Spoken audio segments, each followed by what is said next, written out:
হাসি এসে গেল কেন জানো? আমার ওই চাচাকে যে ঝুড়ার বীজ ফেলে এলো, একবার নাঙ্গলের গাঁথা করিল আমার বাপের সাথে। আপনারা নাঙ্গলের গাঁথা বোঝেন? তোর নাঙ্গলটা আমার নাঙ্গলটা ওর নাঙ্গলটা নিয়ে আজকে তোরগুলো সব চষে দেবো, তাকে গাঁথা করা বলে।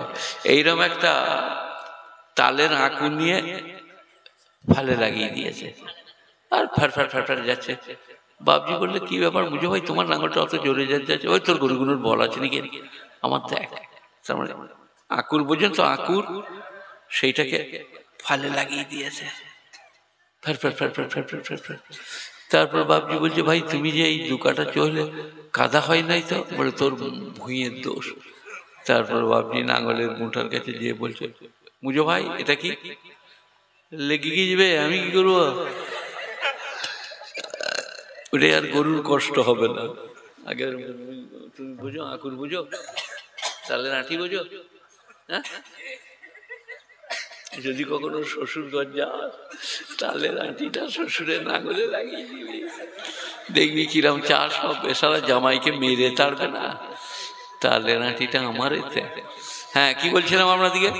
মান আমিলা সালিহান ফালিনাফসিহি ওয়া মান আসাআ ফালাইহা।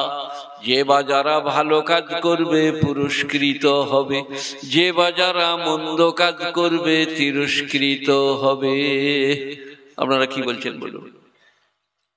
রাইট? নামাজ পড়লে শরীর স্বাস্থ্য জান মন ভালো থাকবে, মনে হবে আল্লাহ বলি, মনে হবে মসজিদ যাই, মনে হবে বলি ভাই আসসালামু আলাইকুম ভালো আছো, বাড়িতে সব ভালো। আর নামাজ না পড়লেই মনে হবে কি নিয়ে যাচ্ছি ভাই, এক গ্লাস হবে। তারপরে এক গ্লাস মেরে লিখে দিয়ে ঘরে যেয়ে তার স্ত্রীর নাম ফাতেমা, রাত 12টায় যে বলছে ফাতেমা দরকার আমি প্রধানমন্ত্রী হয়েছি, তখন ফাতেমা বুঝতে পেরেছে আজ 2 গ্লাস বেশি মেরেছে, ঝাঁটা করে বেরোবে না, মদ খাওয়া হারাম।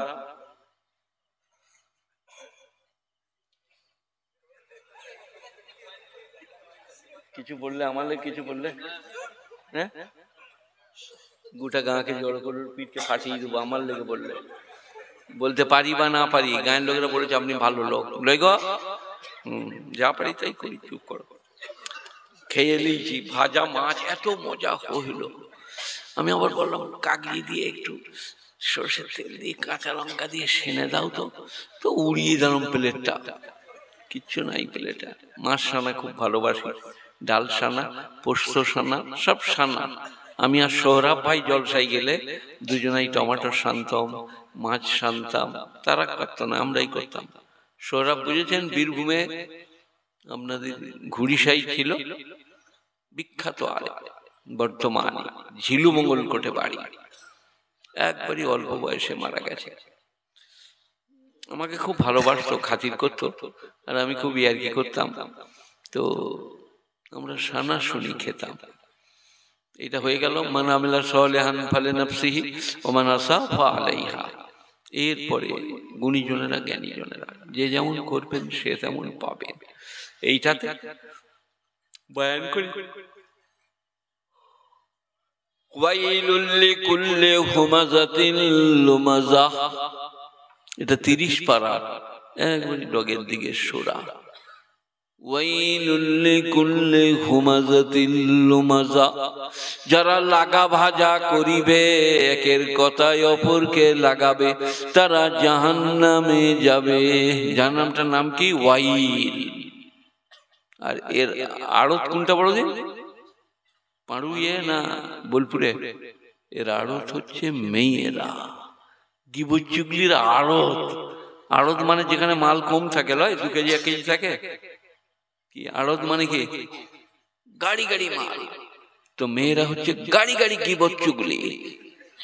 তো বাস্তা করলো এত বলছি বোন বলবো না কারো লেগে, কিন্তু আমার শাশুড়ি বোন ফেরাউনের বিটি জ্বলিয়ে দিলে আবার গিবত।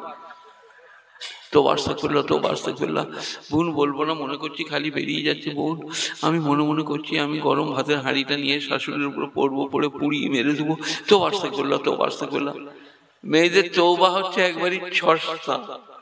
সে আমাদের হনুফার মা নামাজে নিয়ে, তোমাদের এখানে হনুফা নাই তো? সেটা ঝামেলা সামাল দায়ী হবে। আমাদের সে প্যাকালের মা সে নামাজে নিয়ত করে যে নাওয়াইতু সাল্লি লিল্লাহি তাআলা রাকাতাম রাজুল আবদু আল্লাহু আকবার আলহামদুলিল্লাহি আলামিন আর রহমানির রহিম। সেই বিড়ালটা তার লোক কুকুরে মুরগি দিয়ে দিবে, তোবা তোবা আস্তাগফিরুল্লাহ আলহামদুলিল্লাহি আলামিন আর রহমানির রহিম মালিকি ইয়াউমিদ্দিন ইয়াকা না'বুদু। বিড়ালটা তার লোক দুধে মুখ দিয়ে দিবে। ফেরেশতার বলে তোকে আর নামাজ পড়তে হবে না, তুই বিড়াল তার গেল মেয়েদের। আর ওই করছে আর বলছে তৌবা তৌবা তৌবা তৌবা। আপনার লুনা লাইলা তৌবা শুনেছেন? পাড়ার লোকে বলছে জেন ভূত পেয়েছে, ঘরের লোকে বলেছে কেউ দোয়া তাবিজ করেছে, কি করে বলি গো আমি কারোর সঙ্গে প্রেম করেছি, তৌবা তৌবা তৌবা। ফেরেশতারা বলছে এই কি রে প্রেম করেছি বলছে, আবার বলছে তৌবা তৌবা। ওটা মেয়েদের তৌবা, যে কাজটি করবে আবার করবে আর বলবে তৌবা তৌবা। ফেরেশতারা কবরে খালি বলবে এই হাড়া ধরে মা ওঠ। আমি কিছু করি না বাবা, আমি ধোয়া ভাত খেতে জানতাম না। আহা হা আল্লাহ মালিক সবের মূল্যে আল্লাহ। বলে গিবত করে তৌবা তৌবা করতেই যায়। বলে ওই একবার হয়ে গেল, ভুল হয়েছে গো। বলে তাহলে ওঠ, এবারে বাবলার ডাল এনেছি, দেখ তোর চামড়াকে ছাড়াবো আজকে।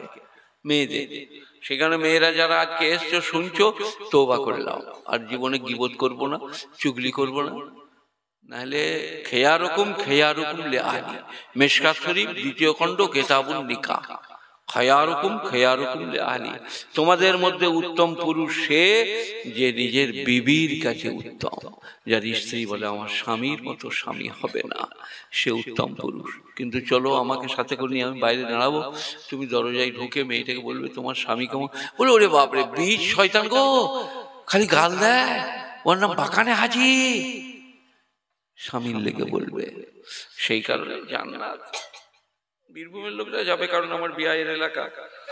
নাহলে বর্ধমানের লোকের জান্নাত খুব মুশকিল, আল্লাহ দেয় তা হবে, না হলে হবে না।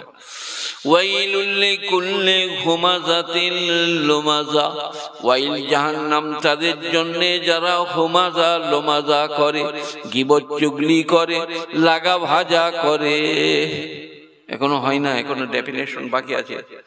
আল্লাযী জামা মালান ওয়া আদ্দাদা, যারা মাল জমা করে আর গুনে গুনে রাখে। আদ্দাদা মানে গিন্না, 1 লাখ 1.5 লাখ 2.5 লাখ। দীপালি এটা ওই আলমারিতে রেখে চাবি লাগিয়ে দেয়। আল্লাযী জামা মালান ওয়া আদ্দাদা, যারা মাল জমা করে আর গুনে গুনে রাখে। ইয়াহসাবু আন্না মালাহু আখলাদা, আর মনে মনে করে, ধারণা করে আমাদের মাল সর্বদাই আমাদের কাছে থাকবে। আপনারা কি বলছেন? আমি এই বীরভূম এই যে আজকে লয়, দবির হোসেন সাহেবকে মাদ্দাজিল্লাহুল আলী জিজ্ঞেস করো আমি কি ছিলাম। খালি মনে হতো গুড়ালে সব ভেঙে দেবো বীরভূমে যা আছে।